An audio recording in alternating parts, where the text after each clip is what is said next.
What is going on, guys? Popsy back for the Duel Links video for you guys, and today I'll be looking at the upcoming mini box Clash of Wings coming to Duel Links relatively soon. Of course, if you guys want to support the channel, make sure you guys leave a like on the video. One like really does help tremendously, and of course subscribe if you haven't already. So this actually leaked a while ago, at least the name of the box did.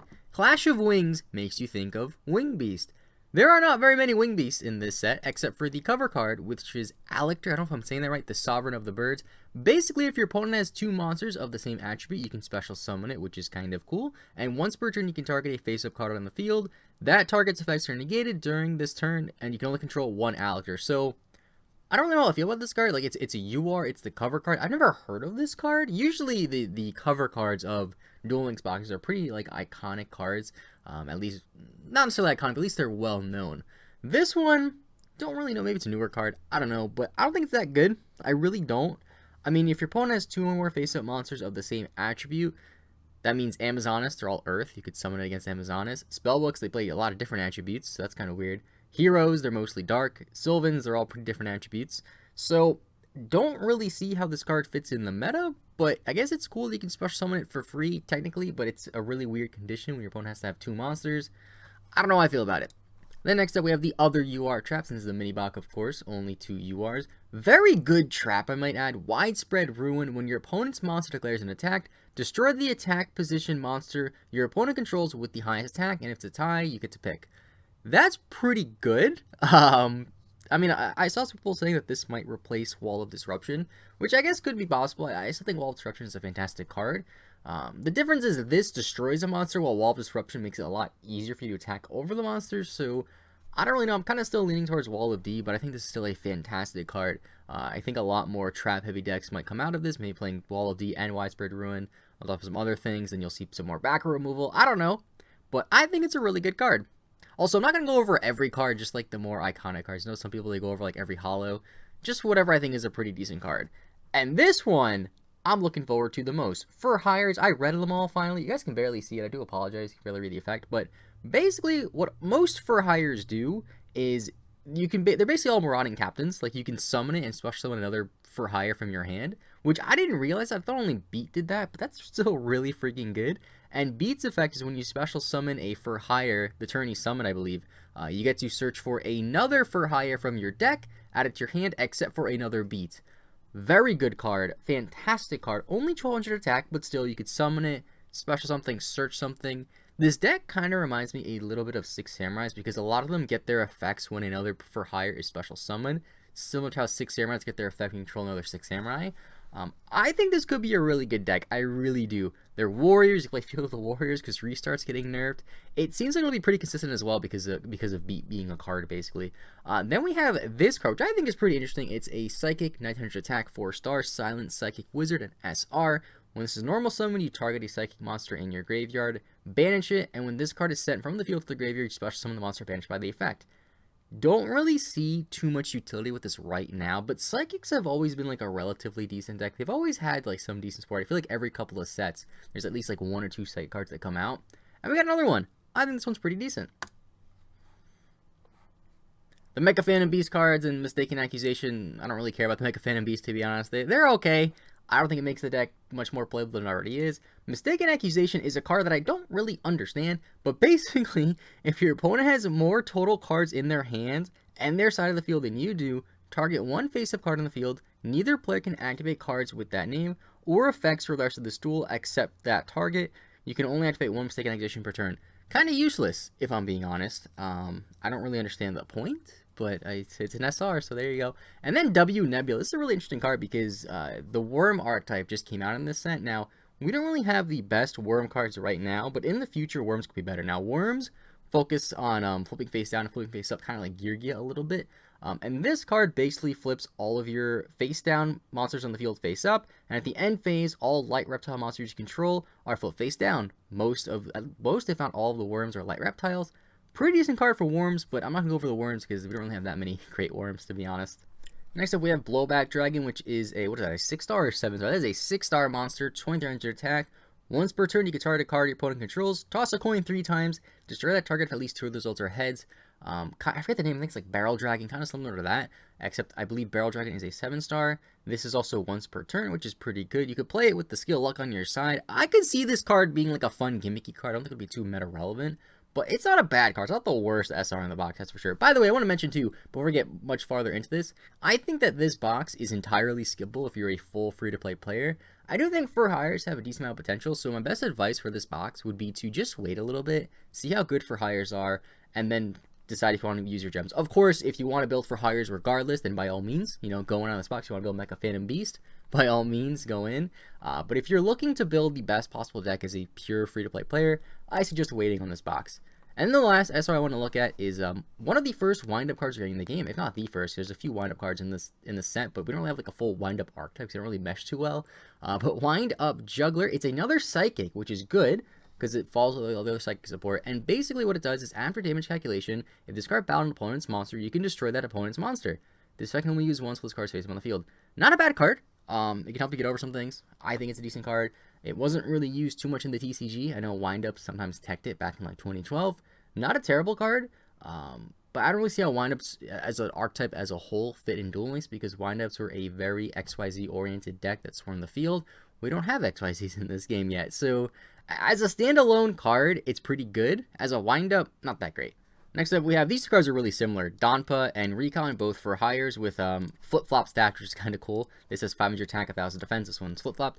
So, Marksman, same effect as every other for hire. During your main phase, you can special summon one for hire from your hand, except for another copy of itself. Very, very good. And if a monster for hire is special summoned from the field while I control this face-up card, you can target one face-up card on the field and destroy it. You only use Donpa's effect once per turn.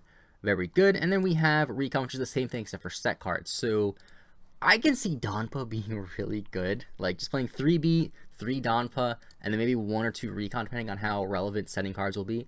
Obviously, if Sylvans are still a pretty big deck going into the next ban list, you definitely want to play Recon to hit things like the face down Mushroom, even the random face down Magical Merchant, stuff like that. Both of these are very good cards that I think will definitely see play in for hire decks. Next up, we have Seal Strategist for hire, which again, same effect as the other for hires at the start. You can special summon another for hire from your hand. Once per turn, you can special summon another for hire from your hand, during your main phase. And when another monster for hire is special summon, you can target one monster for hire in your graveyard and add it to your hand. That's pretty good. I can definitely see this card being played like 1 or 2 copies in a for hire deck. This combos nicely with, it combos nicely with some of the spell and traps we'll get to later, because they require discard stuff like that. But next up, we have Dyna Hero for hire. This one does not have the effect where you can special summon another for hire during your main phase. However, if this card is special summoned, you can banish cards from your graveyard up to the number of monsters for hire you control with different names. Not too relevant, to be honest. Against heroes, you could summon this, banish a Celestial. Not that bad. You could banish a Dreamer. You could banish random Amazona stuff so they can't use banish Baby Tiger, I guess. There you go. And basically, what am I trying to say? I believe that this is this one you can only... Why can't I speak? This one, your opponent can only attack this monster for hire, basically. So if you have this and a beat, your opponent can't attack beat, they have to attack this. This is 2500 attack. I don't know if this will see play. Maybe 1, possibly 2, probably 0. But I don't think it's a terrible card. Next up, we have Wiz, Sage for hire, which is like a 7-star, 1600 attack, 2000 defense. One of the better for hires, in my opinion, although it does suck that you can't just normal summon it too easily. If this card is special summoned, you gain 500 life points for each monster for hire you control different names. Kind of a nice little bonus, except for itself. And when your opponent activates a spell or trap card, this is a quick effect, meaning you can use it on your opponent's turn. You can discard 1 card for hire, negate the activation. That is really good. We don't really have too many monster forms of negation in this game. I honestly can't really think, I'm sure there's other cards, but I can't really think of too many other cards that just like negate cards. This Wiz comes nicely with Seal, because you can have Seal, discard something for Wiz, get it back with Seal. Not bad. I really like that. Especially like it does suck this is a high level monster, but since most other for hires have the effect of being able to special summon another one from your hand, not that bad. Just beat, summon this, boom, you're good. Then we have like a ton of Worm stuff, which I'm not really going to go over. I feel like Worms will be a fun little niche deck. They've been around for a while, actually, now that I think about it. I know we have Worm 0 for a while, but Worms, like, I don't know, they're kind of one of those, like, I don't want us to compare them to Vylons in terms of how good they are. I think they're better than Vylons, but they're like Vylons in the sense of they're just really easy to cheap to build. Although I think now you have a few SR Worms, so it'll be a little bit harder to build. But either way, I wanted to talk about the other for hire cards and one more Mecha Phantom Beast card. So Dual Barrel Roll, Counter Trap, good card. When a spell, trap, or monster effect is activated, tribute all Mecha Phantom Beast tokens you control and negate the activation if you destroy it. Pretty good card. Obviously, it would be better if it was just tribute one token, because Mecha Phantom Beast, you can summon tokens pretty easily.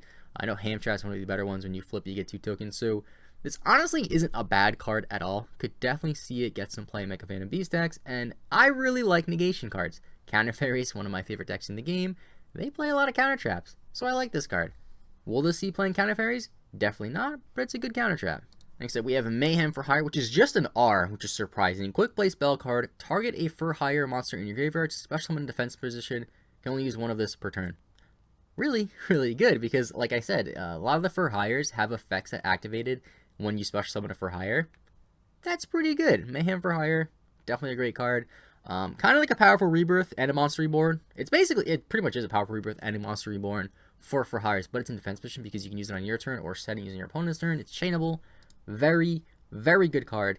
Then last up, Training for Hire for all your training needs. Very punny. So basically what this card does, if a face-up monster for hire you control is destroyed by battle or an opponent's card effect, you can target one of those monsters, special summon one monster for hire from your deck whose level is lower than the target's original level, and leaves the effect of Training for Hire once per turn. Very good card. Continuous trap, excuse me. Now, we do have a few of the higher level for hires, such as, where are they? Such as Wiz and the other one, I forget the name.